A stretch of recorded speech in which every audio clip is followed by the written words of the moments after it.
Well, man, Tri-Tac, we're going to the Royal Raceway. Oh, yeah. Royal Roostway. Royal Rooster Way. I'm slowly, so I said it. You know what's really sad in Pokemon? Cockfighting. Oh, yeah. Okay, so that made sense. Cockfighting roosters. Yeah, except it was from the last episode. That's okay. They're chronological.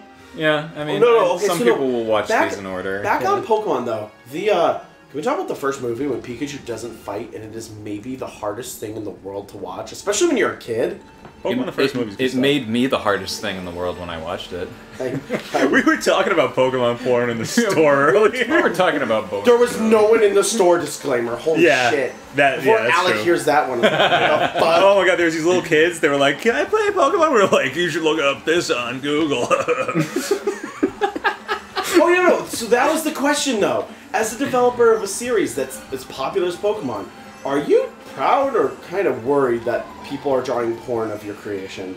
Because, like, part of me feels like I'd be flattered. Part of me wonders if they draw their own porn. So I know for a fact that I think her name Rebecca Sugar. I think she does. She made up Fiona and Cake. She worked on Adventure Time. I know for a fact she draws Ed, and Eddie porn. She's posted on 4chan all the time. Fact. Ed, and Eddie porn? Ed, and Eddie porn. Something that literally no one wants? Something that no one wants, but she's really into, like, gay Ed, and Eddie porn. Oh. Yep. Oh, shit. I actually think I know who you're talking about. She's the girl who did Fiona and Cake. And, Steven Universe, I believe, is hers as well. Actually, I think that's her own show. Her name was Rebecca Sugar? Rebecca Sugar, I believe that's her name. Unless that... No, maybe Rebecca Sugar's the... No, I think it is her. Yeah, I think that's who it is. All right. Well, Ian will be Googling this and fact-checking. Yeah, so if I'm wrong, it's the girl who made Fiona and Cake for Adventure Time. That's what I'm talking about. Rebecca Sugar might be the person who does the songs, but she might also be the same person. Oh my butt-fucking Christ, I discovered something horrible the other day. What? You know how there are Wikia pages for a lot of, like, shows and games and, like, everything in the world? I discovered that there is, in fact... an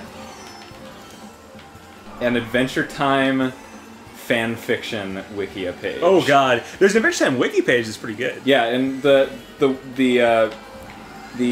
fan fiction page looks an awful lot like the actual Wikia. Oh god, so they're trying to make it like and they confuse people. Yeah, and they're trying to make it look like the things that they're saying are canon.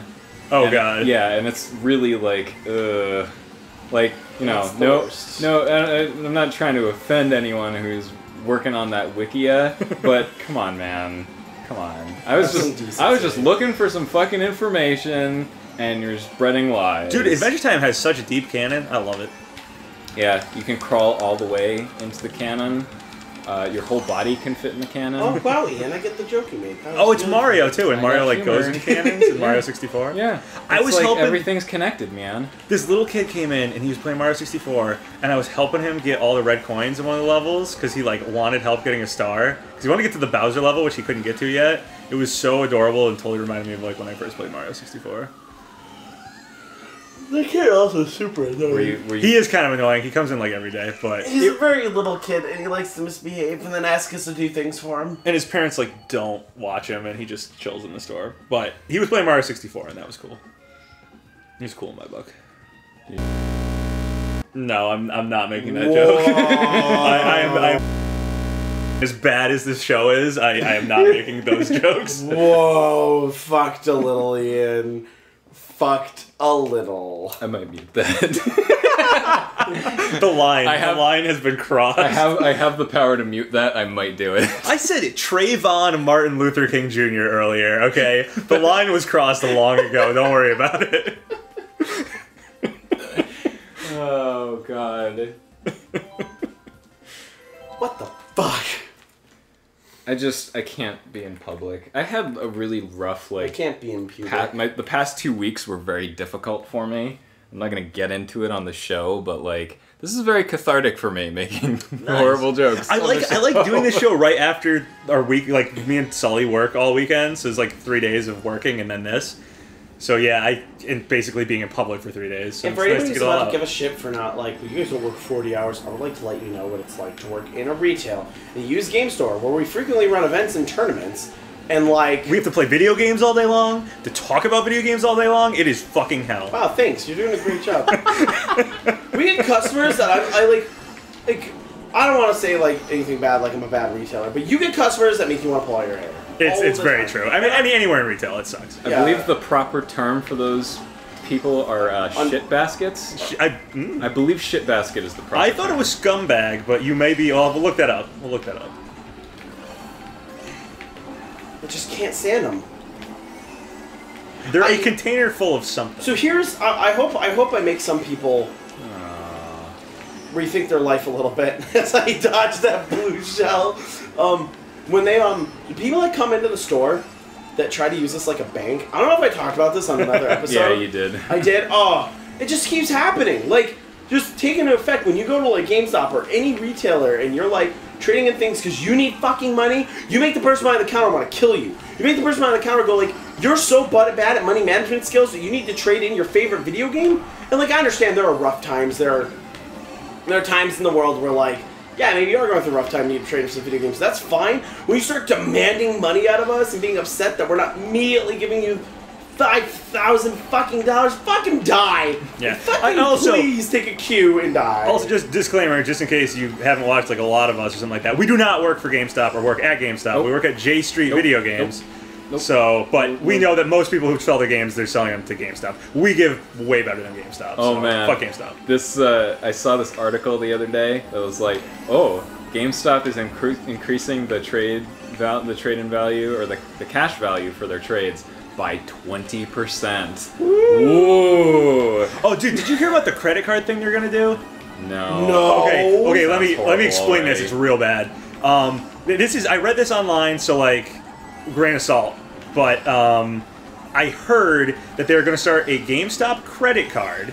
Okay, and this credit card has, I think it's like a 35% markup or something like that, which is like insane. Yeah. So it's like, I'm not that good with like finance and stuff like that. I don't know what the hell I'm talking about here. But I know that the equivalent of like a normal like major credit card is like something like 12% or something like that, and that's like pretty bad, and they're still kind of screwing you over with that. But I heard that, okay, so if you were to buy an average like $60 game from GameStop with this credit card once a month for a year, it would take you some like 9 months to pay it off or something like that, and you would spend like an extra $600 something or something like that. I'm not sure if I have the numbers right, but it was something ridiculous to have to pay it off. Ugh. Yeah, so don't avoid that credit card. It's a ripoff. As somebody who, I just fucking cut you off. Your turn. I was just gonna say avoid GameStop in general. Yeah, we're not just advertising because we work in another store. I used to work at GameStop, and it's honestly one of the worst jobs I ever had. Because like, I've never been at a job where like I wasn't valued for customer service. Like, I have a lot of people that come to our store that come because I'm there because I was really good at GameStop, and I'm not just trying to like blow my own dick here. Like, I thought I genuinely did a good job. Well, I mean, okay, what you're saying, you're not trying to do that, but currently, physically in the room, you're trying to blow your own dick right now. You're reaching. I'm 12 feet down my dick already and going.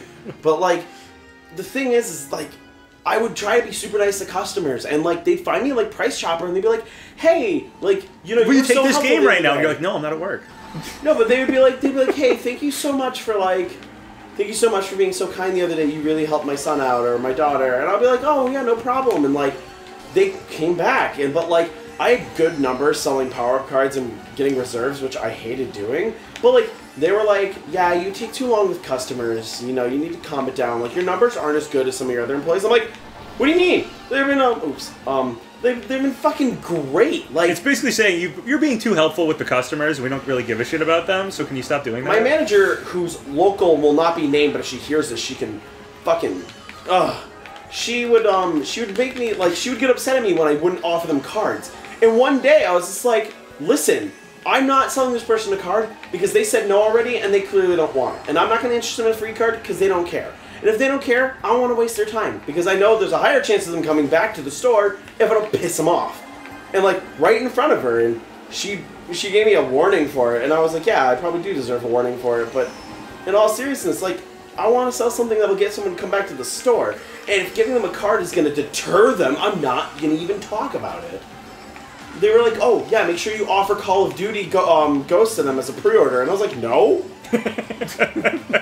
Like, you know what? One, no, it's not a good game, and like it's not gonna do good, and I don't want to promote Call of Duty. We have so many Call of Duty Ghosts that have been brought back to the store. The thing is that I'm like, not every customer wants it. If I see a customer picking up Tales of Xillia, Tales of Grace's F, Final Fantasy, you know what I'm not gonna bring up with them? Like, you want to pre-order Call of Duty Ghosts? I'm gonna be like, hey man, have you ever played like Monster Hunter or some of the other like action RPGs? And if they say yeah, I'll be like, you might want to check out Soul Sacrifice on Vita. Like that was my pitch. Like that was my pitch. But GameStop hasn't been paid by that games company to sell their game extra hard. Yeah. How are they gonna make money if you don't pitch the right game? I know, and I'm just getting them to come back for games in general. Yo, pitch Call of Duty Ghosts. Like, these people don't want Call of Duty Ghosts. They're here for Pokemon. Like, can you please? Who was that?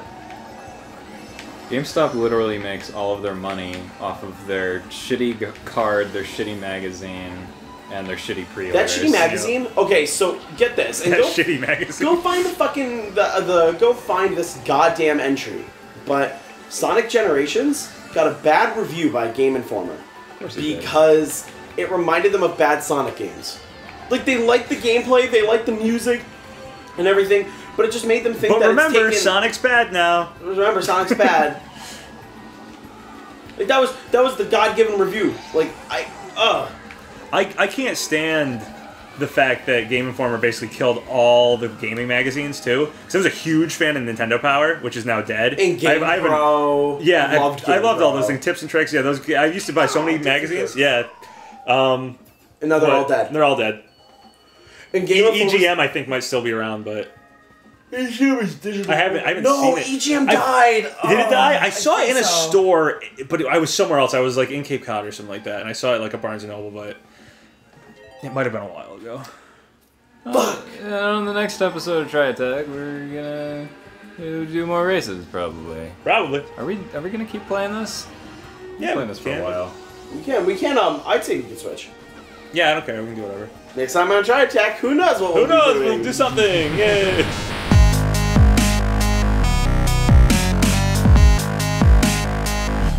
Oh wait, and the winner. No, I was gonna skip that, because no one cares that Sully won. Yeah, I fucking won again. Suck my goddamn dick. Ugh.